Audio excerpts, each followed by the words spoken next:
Kyrie, according to Mark Stein, NBA insider, obviously Kyrie is going to be one of the most sought after free agents, potentially. Well, we all know he wants to go to LA. We all know LeBron wants him there. LA say they don't want him. Kyrie's trying to get LeBron to Dallas. Kyrie also was doing the Drew League this year, so shout out to them. Good get by them. Mm-hmm. But Mark Stein is reporting that if the Harden to the Rockets deal flops, that Kyrie Irving could be a backup plan for them. Rockets have $60 million in cap space. They just signed Udoka as the coach.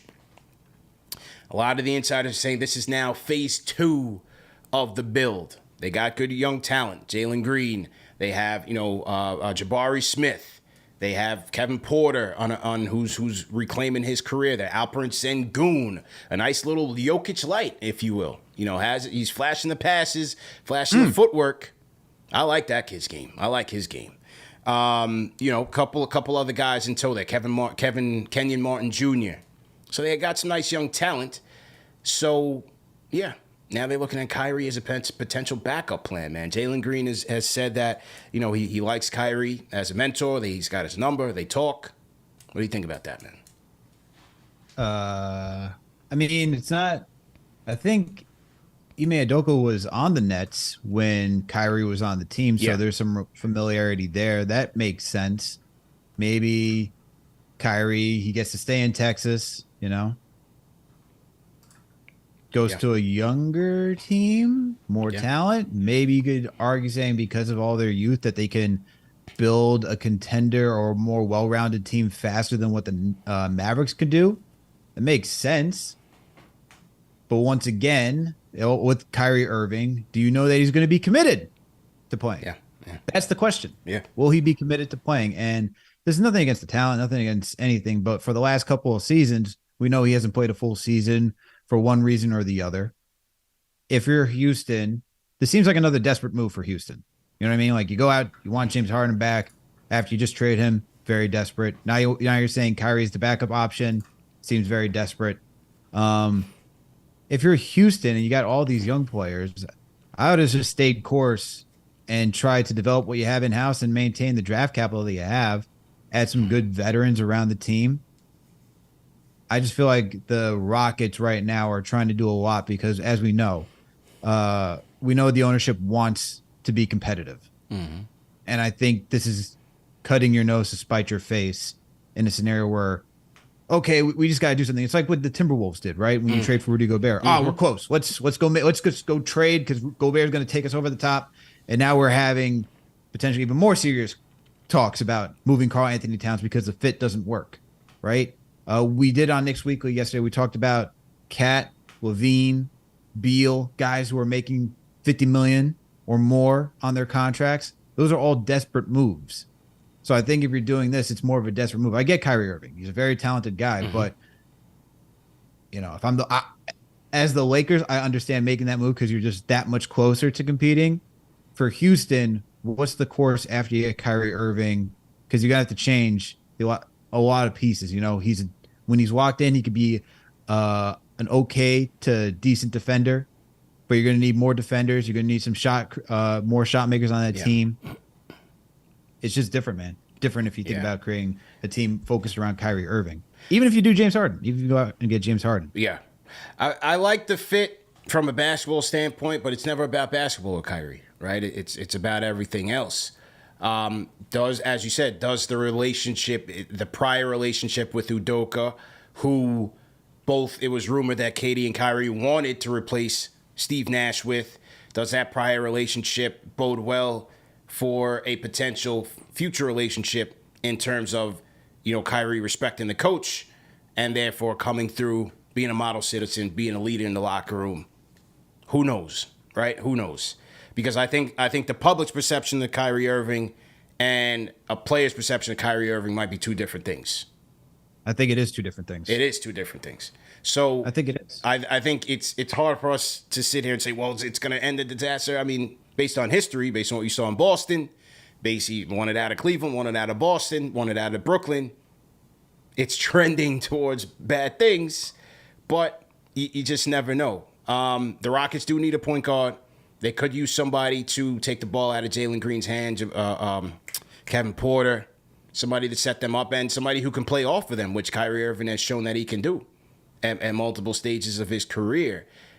I like their interest in fortifying these young guys with talent, veteran talent, and hopefully that they can start to win, because as you start to win, not contend, not realistically contend, but to not be in the bottom of the barrel every year, which teams that continue to field young rosters have a tendency to do, but maybe to win some games, and that will ultimately improve your crop of young players, get them into winning habits, so on and so forth.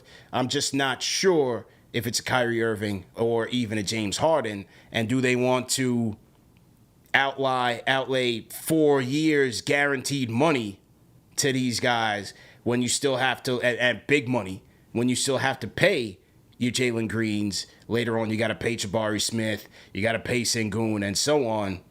So it's a risky bet that they're trying to make. And you got to think, if you go out and get Kyrie Irving, right, you talk about that 4-year contract that you would get. He's 31 right now, just turned 31 in March. He'll be 35 if you sign a 4-year contract, right? At the end of that deal. Mm-hmm. If you're Kyrie, don't you want to go compete, right? Yeah. Like the whole thought is that you want to go compete, and playing with young players, rookies, doesn't necessarily mean you're going to go in that direction. There's a lot of uncertainty because guys still got to learn the ropes of the NBA. They still got to add more to their game. If you're Kyrie, is that really what you want to do? And if that's the case, then I just don't see all those young players on Houston. If he wants to compete right now, be in the mix of the playoffs, then you're going to have to do a little bit more shaking up on that Rockets roster, because they've been losing terribly for the last 2-3 seasons with Silas at the helm. And it's not all on Silas. It's also based on what the Rockets did from a management standpoint and how they constructed the team, got rid of James Harden. I just don't see how you're going to keep all that youth as we're talking about if you go get someone like Kyrie. I think there would have to be massive change in order to compete right now. Yeah, I agree with you, man. Salute to everybody in the chat once again. Hit that thumbs up button for you boys. Now, here was Screaming A. Smith on the Harden situation. Screaming A. Smith. Screaming A. Smith. Here was Screaming A. Smith on the Harden situation, saying what he knows. Here's Stephen A. Smith with some intel. Here it is. It's courtesy of First Take. Let me put a period on this narrative in regards to what people not understanding, rather, why Houston is in the mix, particularly considering the young team that they have. Yep. Figure out how I know. I'm not guessing. I'm telling you what I know. I'm going to put this story to bed right now. James Harden was in Houston. James Harden wanted out of Houston. James Harden wanted to go with Daryl Morey to Philadelphia. There was no way that Tillman Fertitta, Rockets ownership, was going to let that happen. They were not going to let Daryl Morey walk out the door and then take their star player with them. It was not going to happen. James Harden insisted. He wanted that to happen. Remember, he showed up out of shape. Remember, he was missing, some training camp stuff and all of this. All of those storylines were going on. Ultimately, what happened is Brooklyn became an option because Philadelphia wasn't going to be an option. When James Harden wanted out the door, James Harden basically said, I am more than open to coming back. Just let me get away and give me an opportunity to try and win a championship, because clearly you guys are moving in a different direction, and we're not going to have a team to win a championship. Houston obliged with the understanding that if there was an accord that could be reached down the line, they would be receptive to bringing him back, and he would be receptive to coming back, because obviously as an organization, they treated him well. He treated them well. And that's where all of this comes from. The problem is that in order for James Harden to hint towards going back, and I don't believe he's going back. I don't even believe he wants to go back, but he just wants his money. And you're thinking if there's one organization that'll give you the money, it'll be them. Well, I would say to you that ain't going to happen, because after watching him in this postseason, They might be willing to give him a 2-year deal. They ain't willing to give him a 4-year deal, particularly at max dollars. And so because of that, I really don't see that happening. But everybody that's acting like they don't know, let me erase that right now. Stop acting like you don't know. I just told you what happened. He wanted out. All right. That's enough of Screaming A. Smith. So basically, he says that, the Harden thing, and this is what I had heard. I had heard that same thing that he did. He didn't want to go to Brooklyn. He wanted to go to Philly at first from Houston. Obviously, with Morey there, Fertitta and Morey, Fertitta wasn't going to help him. So he goes to Brooklyn. From what I heard, he didn't want to play with KD. That's why he requested the trade, gets up out of there, goes to Philly, because he was going to go there anyway as a free agent. And so now what Stephen A. is saying is that because he left Houston on good terms, that they would welcome him back. It's just a question of would he go back? And just like I said, I think it's a tricky gamble for Houston to invest 4 years in either one of these guys. And then also on the flip side for the Harden thing, even though a lot of the insiders are pushing him there from the beginning of the season, just like you said with Kyrie, I figured that Harden wants to go try to win a ring.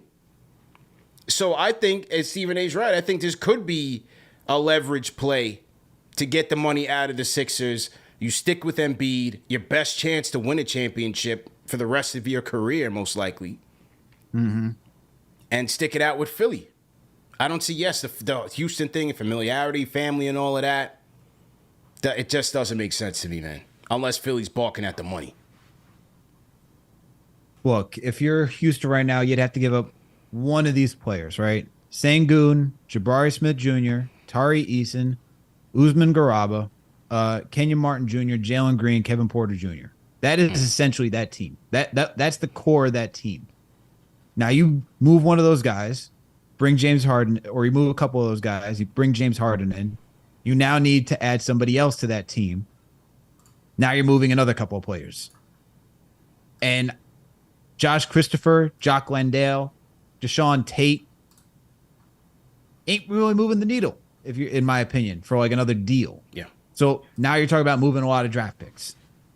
So now you're Houston. You just gave up some young players. You're moving a lot of draft picks. You get Harden. You get some other guy. What are you building with that team? Yeah. That just doesn't make sense to me. It does not make sense to me. So if I'm Houston, you ask Ime Udoka, look, man, I'm going to give you all the leeway in the world right now because we got a bunch of young guys that need some guidance. We didn't get that with Silas. Can you help us groom this team? I don't see why Houston would want to go get James Harden or Kyrie Irving. I think that's a risky move. Kyrie, I think, should be their first option if you want to go with a guy who can compete, just because you can get him in free agency. But if you got to go trade for James Harden, like, James Harden could walk, but I think James Harden also wants that real deal as well, like a long-term deal. So he might ask for a sign and trade. Mm-hmm. But then once again, is Daryl Morey going to do work with the Houston Rockets? Right. I don't think so. It's a tricky situation. Yeah. I agree with what you said. I think it's more of a leverage play for Philly. You got something there already. Why even to go to Houston? It just seems like a lot of work to give to get Harden, who's now, we're talking about on the back half of his career. You know, they got to figure out how to build around after you move all those assets. It sounds a little messy. Yeah, absolutely, man. And, Mark Stein in his report also said that Fred VanVleet could be an option for the Rockets. Looks like Fred VanVleet and both VanVleet and Gary Trent Jr. are on their way out of Toronto. So it looks like Raptors are going for a full rebuild. We'll see what happens with OG Anunoby. But I think for the Rockets, that would be a pretty solid backup plan. Go get VanVleet and go get Brook Lopez. You get two vets, won championships, can help these guys win. Examples on the court. I know VanVleet hasn't been the guy he's been, but certainly an upgrade there in talent and in know-how and guys that can carry out the instructions of the coach. Because what the Rockets need, they need stability and they need maturity. Jabari Smith is a very, very young player. Jalen Green, very young player. Kevin Porter, good job by him getting his career back on track, but a young player, especially mentally. So they need that. They need good guys around them, guys that know how to win.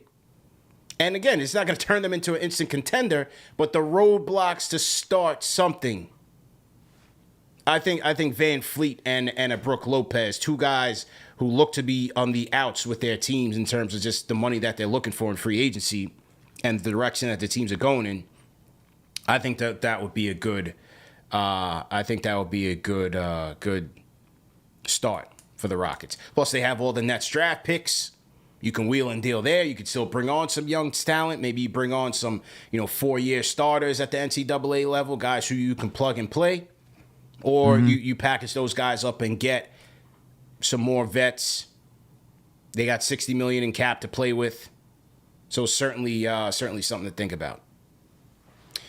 Definitely another option. If I'm Houston, this is where I'm going. I'm looking at keeping Jabari Smith Jr., Sengun, and then I'm really looking at, your perimeter. You're looking at Kenyon Martin Jr., Jalen Green, Kevin Porter Jr. I like Fred VanVleet. He has a player option. He could totally opt out, go there, play with Ime Udoka. If I'm Gary Trent Jr., I might also do that. I actually like the front court for Houston right now, more so than the perimeter. There's always been questions about Jalen Green right now in Houston and what type of player he can still be. Nice offensively, just still questions. But if I'm Houston, if I want to retool and be competitive, you bring in those two guys right there, and you got something. I'm not too quick to move off of Sengun for Brook Lopez. Nah, he's nice. He's nice, man. Sengun is gonna be nice. Don't get rid of him. Yeah, so that's why, at the center position, what are you thinking? Brook Lopez is like a backup center? Because I think Brook still wants to start. He looks at himself as a starter. He definitely wants to start. That's a good point. He definitely wants to start. So but who knows, I think man? Trent Jr., Fred VanVleet, both guys you can opt out. You go down to Houston. I think, if you're Houston, you could think about moving Jalen Green, Kevin Porter Jr. Maybe put them. It probably hurt. If you're Ime Udoka, you really want to make them work, you put them to the bench. That's another way. I would look at that. I would look at that if you want to compete. Yeah, good point. Good point, man. What do you guys think in the chat? Leave some comments or call us up, man. 657-383-1509. Hit us up, man. The NBA Report live and direct. CP and Alex on the ones and twos. We're talking NBA Finals. We're talking NBA offseason, which is quickly coming. It's right around the corner, man. So we're halfway there, man. We halfway there to the. Woo. Yeah, we are halfway there, man. So very much looking forward to that. Keith Smith coming on Wednesday. We may have Mark Jones stay on point for that. Make sure you guys hit that thumbs up button, hit that notification bell, and subscribe to the channel. And the draft is very soon, 22nd. 22nd, man. 22nd. CP, it's just weird because we cover the Knicks, and usually we're in this process much earlier, usually in April. And since the season ended last month, in May, it's more condensed than I'm usually ready for. Rapid fire, man. Rapid fire, bro. So, draft coming up on the 22nd, and then you got free agency basically starting up on the 30th. And away we go. Lots of moving parts. We'll see who is going to get dealt, see who's going to sign where, and what happens as teams try to navigate this salary cap, man. So